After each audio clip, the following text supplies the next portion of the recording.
మీ business ఏదైనా మీ ఊర్లో promotion చేయాలంటే అది సుమన్ టీవీతోనే సాధ్యం. ఇప్పుడే సంప్రదించండి. Welcome to Suman TV. నేను మీ శివప్రసాద్. రత్నగిరి వాసుడు మీసాల రాయుడు భక్తుల పాలిట కొంగు బంగారంగా విరాజిల్లుతున్న శ్రీ అన్నవరం వీర వెంకట సత్యనారాయణ స్వామి ఆలయంలో మే నెల 7వ తేదీ నుంచి 13 వరకు స్వామివారి దివ్య కళ్యాణ మహోత్సవాలు ఘనంగా నిర్వహించినట్లు ఆలయ ఈవో సుబ్బారావు గారు తెలిపారు.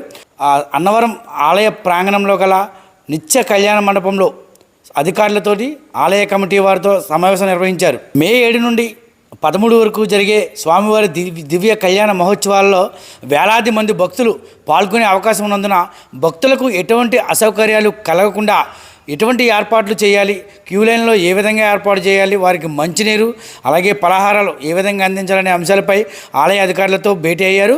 అలాగే భక్తులకు ఎటువంటి అవాంఛనీయ సంఘటనలు జరగకుండా పటిష్ట బందోబస్తు నడుమ ఈ కార్యక్రమాలు నిర్వహించాలని అయితే మాత్రం అధికారులకు ఆయన ఆదేశించారు. అలాగే ఆలయానికి వచ్చే భక్తులకు ఎటువంటి రూములు కేటాయింపు కానీ లేదా క్యూ లైన్లో ఉండేందుకు కానీ మంచినీటి సౌకర్యం కానీ ఏ విధంగా ఏర్పాటు చేయాలనే విషయాలను అయితే అడిగి తెలుసుకున్నారు. ఈ 7 రోజుల పాటు జరిగే ఈ దివ్య కళ్యాణ మహోత్సవాల్లో భాగంగా అన్నవరం సత్యనారాయణ స్వామికి ప్రతినిత్యం నిర్వహించే ఆర్జిత సేవలన్నీ కూడా రద్దు చేసినట్లు ఆలయ ప్రకటించారు. ఈ సందర్భంగా ఆయన మీడియాతో మాట్లాడుతున్నారు. ఒకసారి చూద్దాం. శ్రీ వీర వెంకట సత్యనారాయణ స్వామి వారి దివ్య కళ్యాణ మహోత్సవంలో మే నెల 7వ తేదీ నుండి 15 అంటే 7/5/2025 వైశాఖ శుద్ధ దశమి గురువారం నుండి 13/5/2025 వైశాఖ బహుళ పాడ్యమి వరకు శ్రీ స్వామివారికి వారం రోజుల పాటు వైదిక కార్యక్రమాలు జరపబడను. మొదటి రోజు 7వ తేదీ రోజున బుధవారము వైశాఖ శుద్ధ దశమి రోజున సాయంత్రం 4 గంటలకు అలివేణి మండపం వద్ద శ్రీ స్వామివారిని పెండ్లి కుమారుని చేయుట మరియు శ్రీ అనంతలక్ష్మి సత్యవతీదేవి గారిని అమ్మవారిని పెండ్లి కుమార్తెగా చేయుట జరుగును. తదుపరి గణపతి పూజ, ఉలూకల గౌరీ పూజ, పేరంటాళ్లకు వాయినములిచ్చుట కార్యక్రమాలు జరుగును. రాత్రి 7 గంటలకు శ్రీ స్వామివారికి మరియు అమ్మవార్లకు రాజా వెంకటరామరాయ కళామందిరం నందు ఎదుర్కోలు ఉత్సవం జరుగును. తదుపరి రాత్రి 9 గంటలకు శ్రీ సీతారాముల వారిని ఆంజనేయ వాహనముపై గ్రామోత్సవంపై పెండ్లి పిలుపులు కార్యక్రమం జరుగును.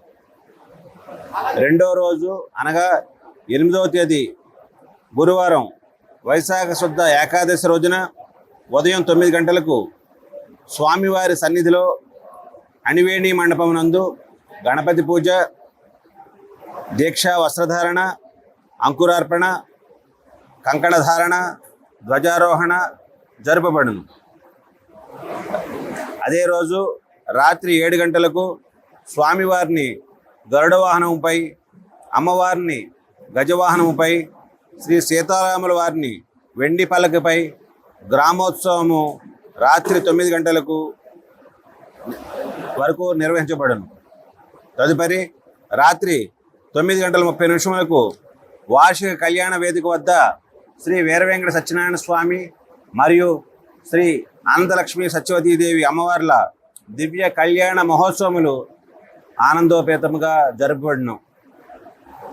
9వ తేదీ శుక్రవారము వైశాఖ శుద్ధ ద్వాదశి రోజున సాయంత్రం 5 గంటలకు ప్రధాన ప్రవేశ స్థాళిపాక హోమములు, రాత్రి 6:30 అరుంధతి నక్షత్ర దర్శనము కార్యక్రమాలు జరుగును. తదుపరి రాత్రి 9 గంటలకు రావణ వాహన గ్రామోత్సవం జరపబడును. 10వ తేదీ శనివారము వైశాఖ శుద్ధ త్రయోదశి రోజున సాయంత్రం కార్యక్రమాలు, అదేవిధంగా మధ్యాహ్నము 2:30 శ్రీ స్వామివారు మరియు అమ్మవారికి శ్రీ సీతారాముల వారి సమక్షంలో అణివేటి మండపం నందు పండిత సదస్యము, తర్వాత మహద ఆశీర్వచనములు అనంతరము పండిత సత్కారములు జరపబడును. తదుపరి రాత్రి 9 గంటలకు పొన్న వాహన సేవ కార్యక్రమం జరుగును. 11వ తేదీ ఆదివారము వైశాఖ శుద్ధ చతుర్దశి రోజున సాయంత్రం 4 గంటలకు కొండ దిగువన శ్రీ స్వామివారి పూల గార్డెన్ యందు గల మండపంలో శ్రీ స్వామివారికి మరియు అమ్మవారికి వనవిహార మహోత్సవం జరపబడును. తదుపరి సాయంత్రం 4 గంటలకు కొండ దిగువన రథోత్సవ కార్యక్రమం జరపబడును. 12వ తేదీ సోమవారము వైశాఖ శుద్ధ పౌర్ణమి రోజున ఉదయం 5 గంటలకు శేషహోమము, కంద పట్టణాలు కార్యక్రమాలు జరుగును. ఉదయం 9 గంటలకు శ్రీ వీరవెంకట సత్యనారాయణ స్వామి మరియు శ్రీ సత్యవతి దేవి అమ్మవార్లకు చక్రస్నానము పంపానది వద్ద జరుగును.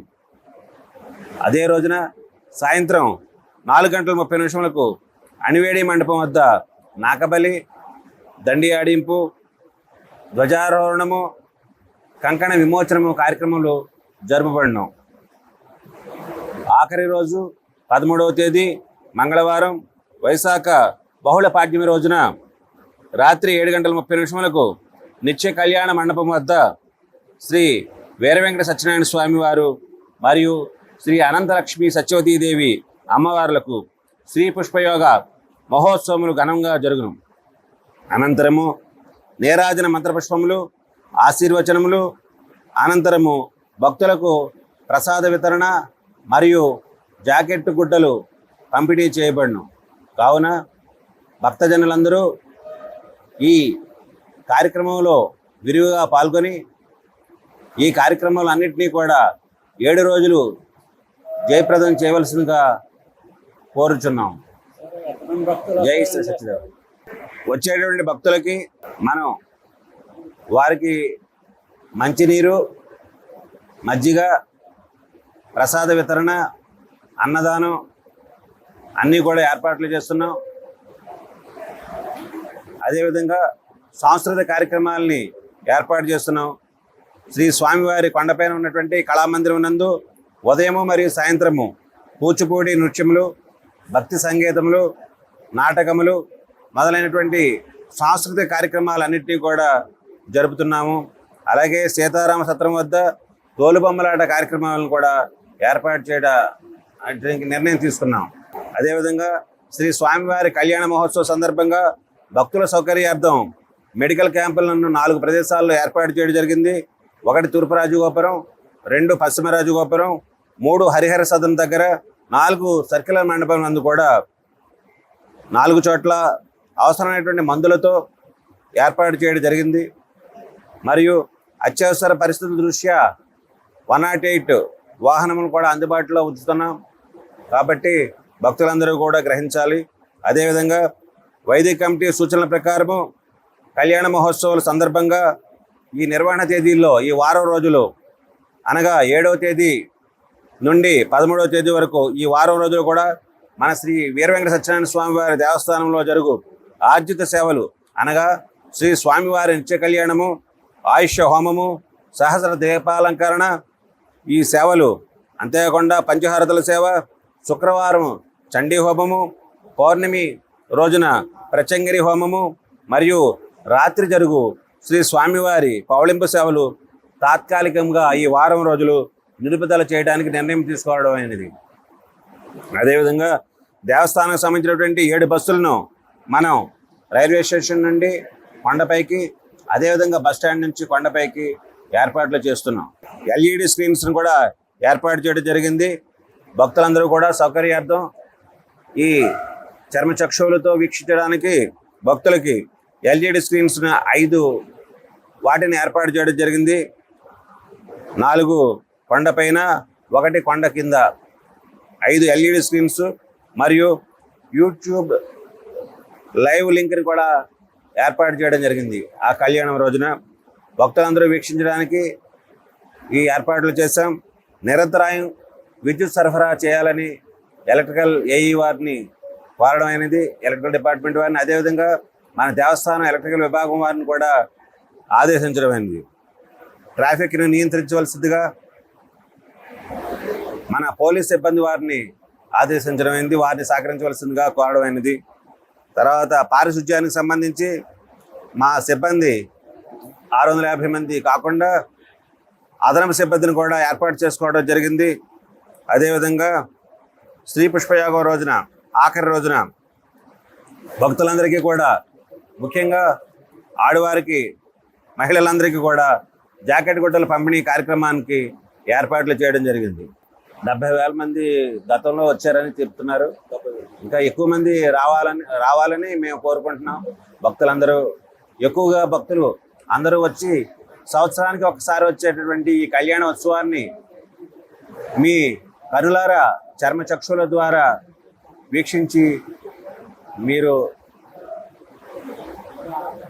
అనుభూతిని పొందాలని, తద్వారా మీరు స్వామివారి సేవలో